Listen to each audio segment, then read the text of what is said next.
And let's say I have a little piece of paper here,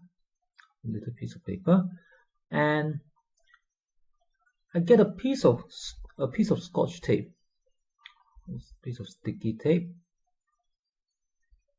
So that's a small piece of paper. That's Scotch tape. Now, if you don't have Scotch tape, you can just cut out a small piece of plastic bag. Just cut out a small strip.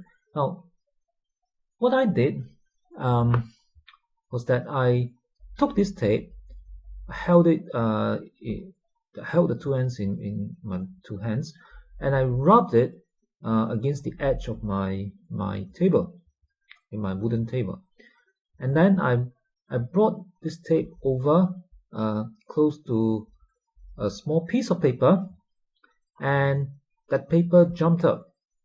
That paper jumped up to the tape. So this is static electricity at work, right? When I rub the tape against the edge of a table, some charges went onto the tape, and when the tape come over to the paper, the charges can attract the paper, because those charges would induce some charge on the paper as well. So what I like to do is this.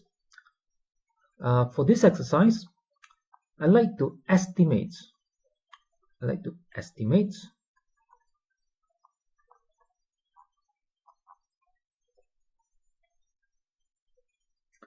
Okay, the number of electrons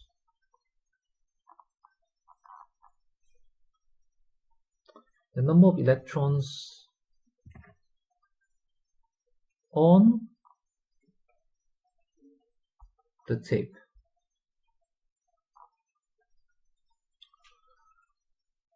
Now that doesn't seem like much information, but I'm going to show you how we can make a reasonable estimate of this problem with the help of Coulomb's law. Right? We can actually do it. So let's start making our reasonable estimate. So first of all, how might Coulomb's law come in? Okay. Now when I rubbed the Scotch tape against the table, suppose I rub it around here, there would be some electrons, right, that gets rubbed onto the tape from the table. So that's kind of putting charges by rubbing. So one of the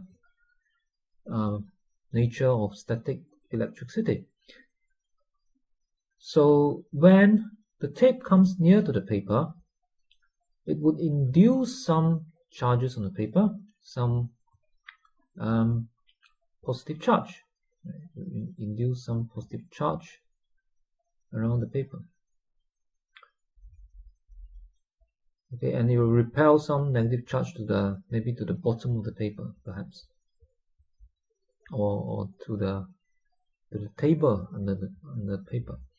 So for now, let's just roughly assume that on these spots of the Scotch tape, we have a certain charge, and on the top of the paper, we have about the same charge, but they are of opposite signs. All right, and let's say, so this is the charge that I must find. Right, in order to find the number of electrons, I must first find the charge, and then I need to know or have an idea of the distance between the two, because there's this distance r. So let's say the distance r between them is about 1 centimeter. It's about 1 centimeter.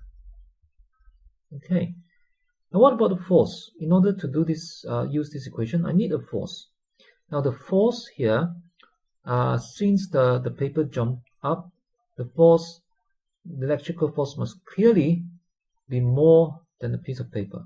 Now I noticed that my little piece of paper did not jump up by that quickly. It sort of jumped up quite gently. So I might assume that the force is maybe just a bit bigger than the weight of the paper. Okay, so my force I would expect is about roughly equal to mg, the weight of the paper. Okay, so now I would need some idea of the mass of the paper. Now, if you have seen packets of printing paper before, you might have seen numbers like 80 GSM printed on the packet. Now, what this number mean? I mean, it might be more or less, but you might have seen GSM, or it might be some different units in different countries. But what this mean, for example, I mean, this is what is used in what I've seen in England, is that GSM stands for grams per meter. So this really means the same as 80 grams per meter squared. So, per meter squared. Now, per meter squared being, say, a unit area of the piece of paper. Now, I just use a very small piece of paper. So let's say it's a half cm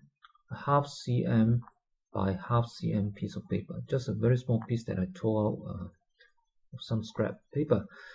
So if I know the area of the paper, therefore I can use this specification on the packet to estimate the mass of this paper. So what I would do is I would take this grams per meter squared and multiply by the area. So I'll multiply by half cm times half cm. So that's all I really need to do. And if I do that, my answer would be 2 milligrams. Okay, so that's a very small mass. The mg here is milligram, as opposed to m times g here, which is mass times acceleration due to gravity. So this is just the units of milligram. So that's the mass I would estimate for the paper. So with this mass, we'll take this as the mass of my little piece of paper. We can now use Coulomb's law to estimate the charge. So let me write down what I have. The force here, okay, the force here would be mg, mass times acceleration, equals to 1 over 4 pi epsilon naught. Q1, Q2 would both be Q squared, divided by R squared, the distance between Scotch tape and paper. Now what I want to do is to solve for the Q first. So if I rearrange this Q squared, I would move those over to the other side. So those would be 4 pi epsilon naught R squared and G. Okay, so if I take the square root of this, I would get Q. Okay, I can then substitute the numbers. Epsilon naught would be this in SI units. R would be 1 centimeter. M would be 2 milligrams. And G would be 9.81. Okay, so let me write the whole lot out. 4 pi times 8.85 times 10 to the minus 12 times R squared. R is 1 centimeter, so that's 0.01 of a meter squared times mass. Mass is 2 milligrams, so that would be 0.002, and G is 9.81, so that's times 9.81. And I need to take the square root, so that would be the square root of all these.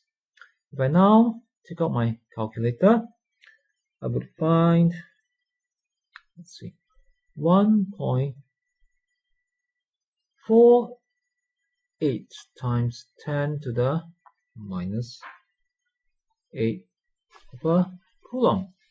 So that's the charge I would expect. Now, how many electrons are there? Right, okay, we ask to find that I need to know the charge on one electron. Now, the charge on one electron is equal to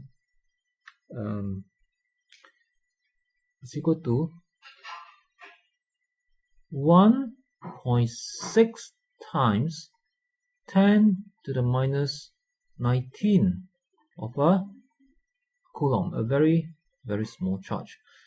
Now, if I want to find how many electrons there are in this amount of charge, then this is what I need to do. Find the number of electrons. I must take the discharge Q and divide it by the charge of an electron, which is that number there. So I must divide this number by that number. So once again, if I use my calculator, I would find 9.23 times 10 to the power of 10. So that's a very huge number of electrons. It's 9, so almost 10 to the power of 11. Almost 10 to the power of 11 electrons, and all in this tiny area.